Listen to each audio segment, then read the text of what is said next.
chance, alors il en sortira un homme, et c'est rare.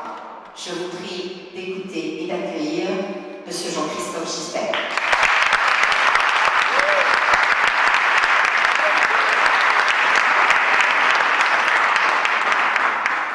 C'est terrible de voir sa vie défiler. En venant ici, j'avais préparé un texte que je voulais vous lire pour vous parler de la communication et vous donner mon regard sur la communication.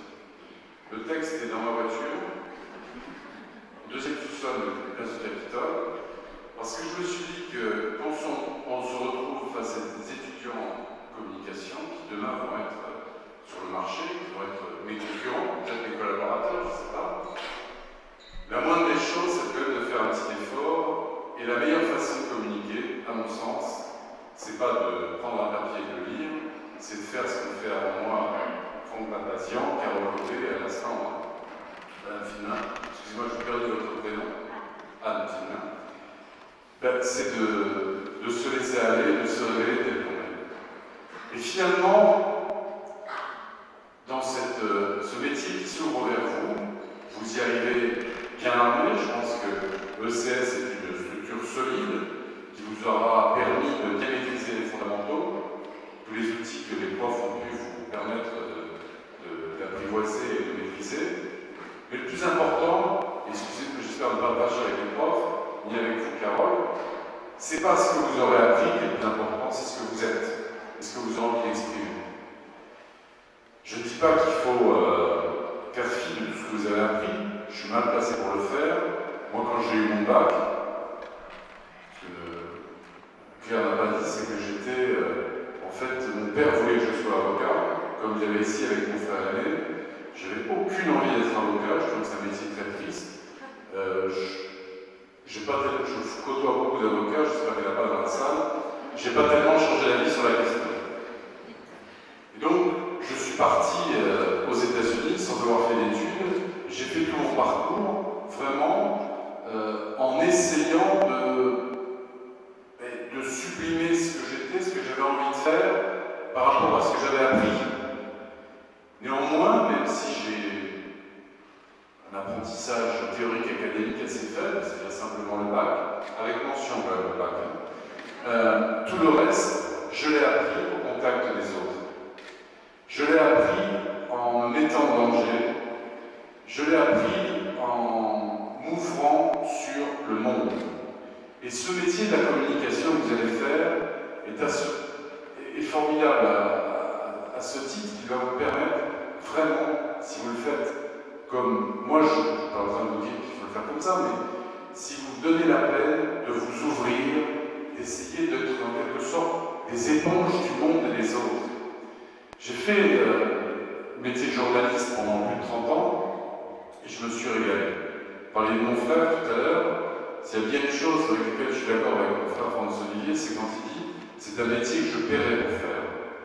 Bon, finalement, j'ai toujours été payé, ça m'est arrivé de demander des augmentations, assez souvent d'ailleurs, mais enfin, c'est un métier extraordinaire que celui d'informer, c'est un métier extraordinaire que de communiquer, à condition, encore une fois, de le prendre comme étant non pas une technique, non pas une forme de manipulation, c'est-à-dire comment je vais faire passer un message auquel je ne crois pas, à des gens qui ne sont pas préparés, pour servir des intérêts dont je ne suis pas convaincu qu'ils soient faits. Ça, c'est pas de la communication, c'est de la manipulation.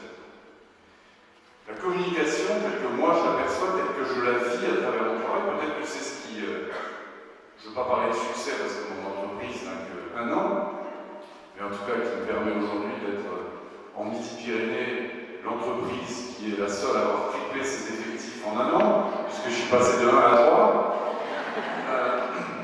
Je crois que ça tient beaucoup à la sincérité qu'on peut mettre dans son travail, dans l'engagement dont on peut faire preuve vis-à-vis des entreprises et des collectivités que l'on sert. Et ça suppose une chose qu'on ne vous apprend pas dans les livres, c'est effectivement de croire en ce que vous faites, de vous intéresser à tous les corps auxquels vous allez, dont vous allez vous approcher, qu'il s'agisse d'une collectivité, d'une entreprise, d'une organisation professionnelle, il y a une communauté, il y a des hommes, des femmes qui défendent des valeurs, souvent très belles, parfois en même temps, à côté de ces valeurs, il y a des obligations, celle de faire vivre l'entreprise, de faire des profits, parfois même d'engager un certain nombre de sacrifices.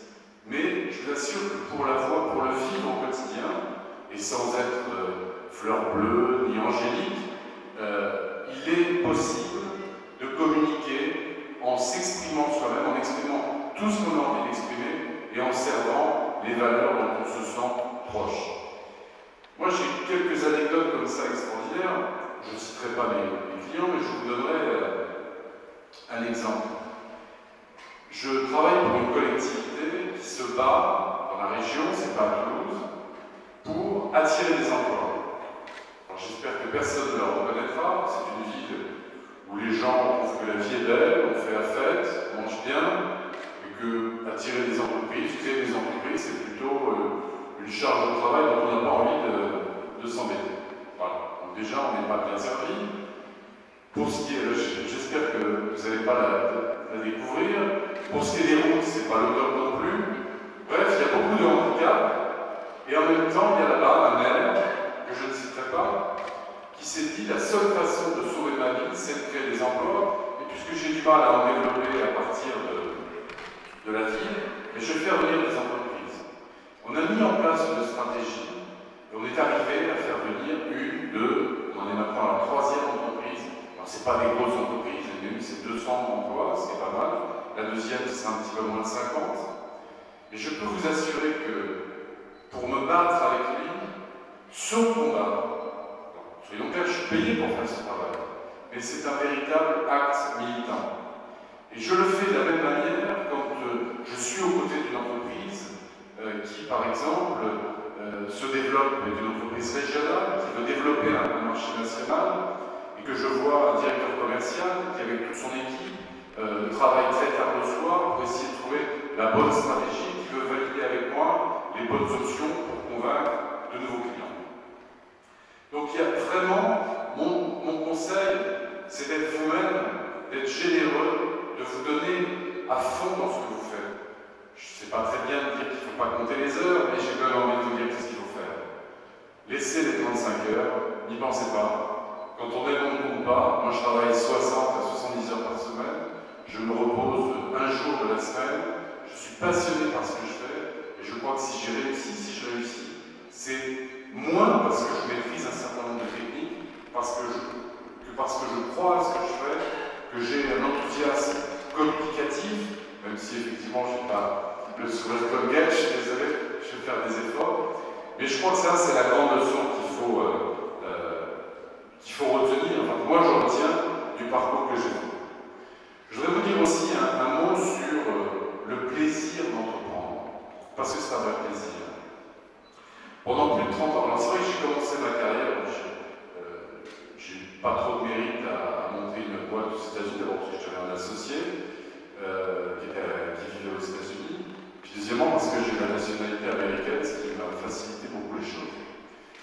J'avais pris un plaisir immense, ce n'était pas un travail qui avait une très grosse plus-value intellectuelle, ça consistait à aller sur les parkings de General Motors à Détroit et à sélectionner des véhicules qu'on embarquait sur des camions et qu'on expédiait sur la côte californienne, parce que les Californiens ont ceci de particulier, c'est qu'ils aiment bien avoir des voitures qui fassent neuf sans payer le prix du neuf. Donc on expédiait comme ça des cargaisons de voitures, et mon travail consistait à regarder s'il y avait des fuites d'huile, si la boîte automatique marchait bien, si le cuir n'était pas craqué, etc. Enfin, cette petite boîte a marché, et puis après ça, quand je suis rentré en France, je me suis lancé dans le journalisme et j'étais à la tête d'organisations de plus en plus grosses où finalement, je ne vais pas parler trop longtemps, vous m'arrêtez, peut-être que je suis un peu long. Non? Bon. Parce que la communication, c'est faire court aussi. Hein. Et finalement, je ne dis pas que j'ai un peu perdu mon âme, mais je ne faisais plus le travail que j'aime faire, qui est d'écrire, qui est au contact de la vie, au contact des acteurs. J'ai monté cette société en me disant je veux travailler seul pour être en charge de tout, pour être au contact des clients, pour travailler les propositions communiqué de presse, etc. Et le plaisir que j'ai ressenti à faire, et non plus à faire faire, est un plaisir extraordinaire que je crois qu'on peut ressentir que lorsqu'on est effectivement, lorsqu'on crée sa société, et lorsque finalement on se dit tous les mois qu'il faut aller chercher des clients pour assurer son salaire. Alors les choses sont en train peut-être de mal tourner parce qu'on a pas mal de succès, donc on se développe, on se demande comment on va pousser les murs, parce qu'on avait prévu tout petit, on est un peu serré, mais c'est une aventure extraordinaire et ça demeure une aventure extraordinaire quand on s'entoure de collaborateurs avec qui on partage les mêmes idéaux, la même volonté de réussir, de gagner, parce que j'ai toujours adoré la compétition, que mon plus grand plaisir, hier soir, j'ai sauté, je poussais des cris, parce que j'ai remporté un très bon marché. Je ne vous dirai pas qui, mais j'en étais particulièrement fier. Donc voilà, je vais m'arrêter là, parce que je peux vous parler beaucoup plus longtemps du plaisir que j'ai à vivre cette vie de communicant, communiquer, informer. Alors effectivement, les journalistes n'aiment pas qu'on dise qu'ils sont des communicants, ce ne sont pas des communicants. J'ai été journaliste, j'ai informé, je me considère toujours comme journaliste. Souvent des patrons avec qui je discute, lorsqu'on parle de stratégie média, me disent vous les journalistes, donc je crois que c'est ad vitam aeternam. Communiquer, c'est quelque chose qu'on présente souvent comme étant un peu dégradant, enfin, pour certains journalistes. Il y a les communicants, ce serait soi-disant des gens de deuxième classe. En réalité, c'est un très beau métier, très noble, à condition de le faire encore une fois avec passion, avec engagement. Et je crois aussi en prenant soin non pas de se poser la question du comment communiquer, mais pourquoi communiquer et comment celui qui va recevoir le message, le récepteur, peut être intéressé par ce que je vais lui dire. Voilà, donc je pourrais vous en parler très longuement. Je vis une aventure extraordinaire.